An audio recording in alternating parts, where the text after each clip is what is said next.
Hi there, Dave here with another game programming video. In this one we're going to talk about how the Asteroid game works. The Asteroid game we've been talking about all along. Downloaded it and unzipped it, and this is what it does. We've seen this, right? Fires, and there we go. And so I've opened up the HTML and the JavaScript file inside of this editor. This is Notepad++, and it's pretty cool because it shows us where language things start and stop. You'll see it as I'm going through. Here's the HTML. Once again, we're just bringing in jQuery, Crafty, and our Asteroids game code, and in that order. Because we bring in jQuery, when we go to our Asteroids code, we see that everything, all the code, is inside of this jQuery ready. So jQuery, that's a $sign, that's a jQuery thing. And so it's saying for this document, when this event happens, when the page is ready, then what I want you to do is to fire this function. And everything, all of our code, is inside of that function. Now if we open up that function and see what it contains, then we can see that it contains 1, 2, 3, 4 instructions. The first instruction is crafty init. It's executing the init function, or the init method, of the crafty object that was created when we brought the crafty file in right there. That's the crafty.js.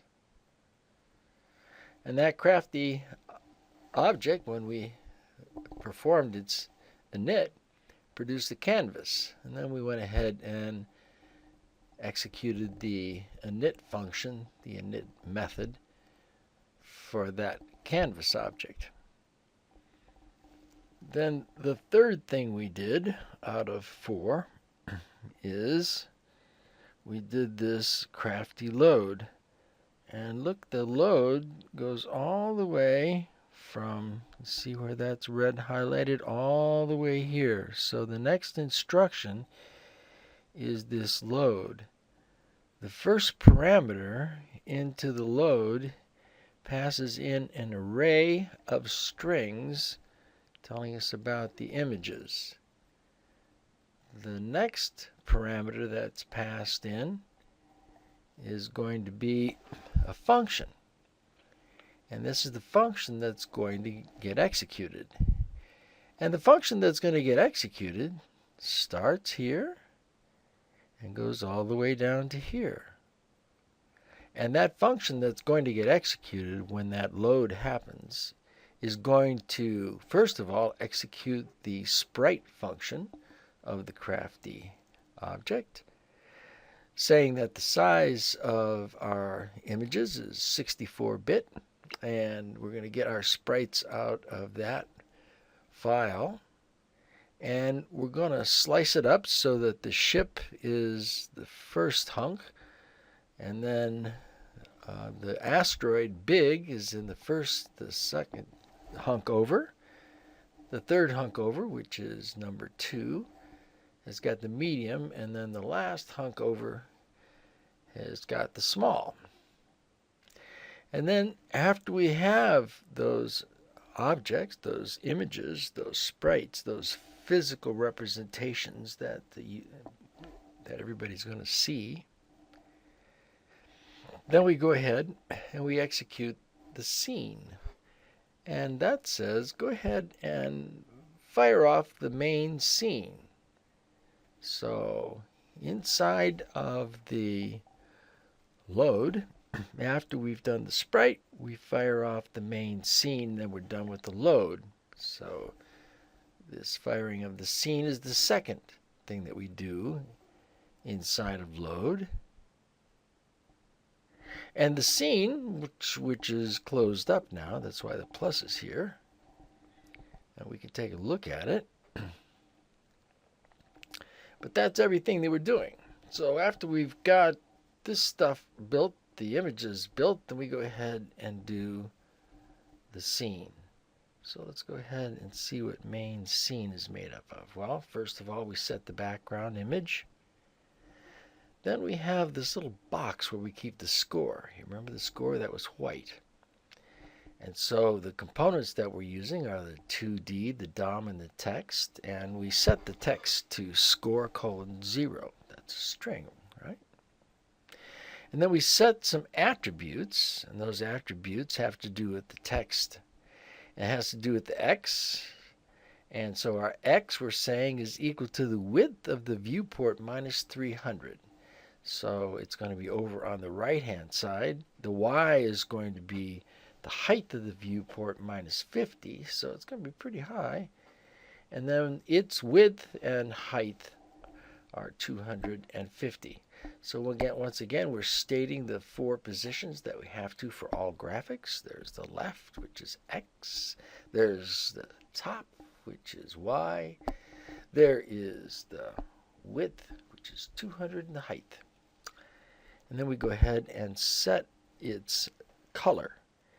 And we're setting the color from CSS, and that color we're passing in is color. It's actually an array with one element. Remember, that's the curly brace and the end of the curly brace. Here, the beginning of this curly brace, and the end of it says we're passing in an object. That object has got one combination of name and value. We always pass in those pairs. So color is set to that value. Now after we set the score, we go ahead and we create our player. And so we create the player variable. It's an entity.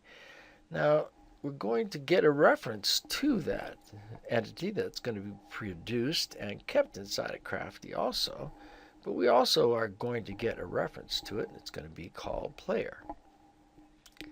So we're going to produce this entity. It has all of these guys. It's going to have the 2D component, the canvas component, the ship. That's the ship that we just created from the sprite, controls, and collision. And these are also controls that you can look up in the API. And then because we have those components, we can pass in this information for those components. We set in some attributes like where is the player, and the player is the ship, right? And it's going to be in the center, and then we bind it. And so we bind it to a key down event. It says anytime that a key down occurs, this is the code that's going to get executed. Well, what code is it? Well, it's this code right here. It's this function. So once again, the bind is the first parameter to the bind is the key down. The second parameter is the code that's going to execute when that key down happens. And so what we do is we say, well, if the key code that was passed in. Now this E here refers to the event that actually occurred that created the instance of this code being executed. So the reason that this code's being executed, that exact thing that happened is being passed in here, and we interrogate it. We say, well, was that, yeah, a key down went, but was the key code equal to a right arrow? If it was, then set the right arrow. So that we can go ahead and check that code later on when we want to move. Well, if it was a left arrow, then set left is down so that when we're going to move, we're going to check it, and it's going to say it's go left or up, or look, here's the space bar. We know when the space bar is hit, that's when we create a bullet. So if we did hit the space bar, then go ahead and create another entity, and this entity is a bullet. Notice that it's using the bullet. And so its attributes are where its left is going to be. So this is where the bullet's going to be, and it's like right on the edge of the image of the ship. and its width is 2 and its height is 5. And it's rotating at that rotation and it's moving at that speed. Now its color is being set to, well, it's being passed this argument as a string. So even though this looks like a function RGB, passing in 3 parameters, 255, 0, and 0, that's actually a string representation of that. That's what you need to pass into Crafty. And then this bullet is being bound, just like the player was being bound to the key down. We're binding here to the enter frame. So when it enters the frame, we set its speed, and then we go ahead and destroy it if it goes outside of the bounds of the frame. And then we also bind to the key up. Just as we bound to the key down, we also bind to the key up. And so we say, well, if when this key up event hit, if it was a right arrow, then say that the right is false, etc. So once again, we're setting up these variables. They're like switches, so that when we go to paint the screen at 50 frames per second, then we'll go ahead and use this information as to what to do with the location of various stuff. And you can see that we're binding also to enter frame. And here's what to do on collision. So on collision, if we're the player, if we have a collision with an asteroid, then the function to execute is right here, and the function to execute is crafty_scene.main. crafty_scene passing in the string main, which we've seen before. That's how we started the whole thing out. So once again, that code will be the same thing as we executed up here, which will start the game all over again. There's crafty_scene.main. So when the player and an asteroid collide, then we're going to start the whole thing again. Okay, there's some other variables that we want. In order to keep the score, we need to have a variable for asteroid count and a variable for last. We could have said VAR space last, and then we would put a semicolon here, and this is just a continuation of that line. That's why a comma is there. They're both variables. It's saying it's making 2 variables. And then here we go. Here's the asteroid component. Now notice that we use the asteroid in collision up here. Yeah, we did that, and we did that even before the asteroid was declared. And that's okay, because all of this code is analyzed. All the code is analyzed before the code is actually executed. So the fact that this asteroid is not actually, the component is not actually defined until later on, even though it's used here, is cool. So here is the crafty asteroid. And so we have, instead of crafty E, like for the entities, we have to crafty C. And that's why we can use that in checking against the asteroid here, because it's a component. All right. And so we go ahead and we set the beginning attributes. and we bind, and we do collision stuff, and when we all get done here, we go ahead and we have a function that we execute, which is init rocks. And init rocks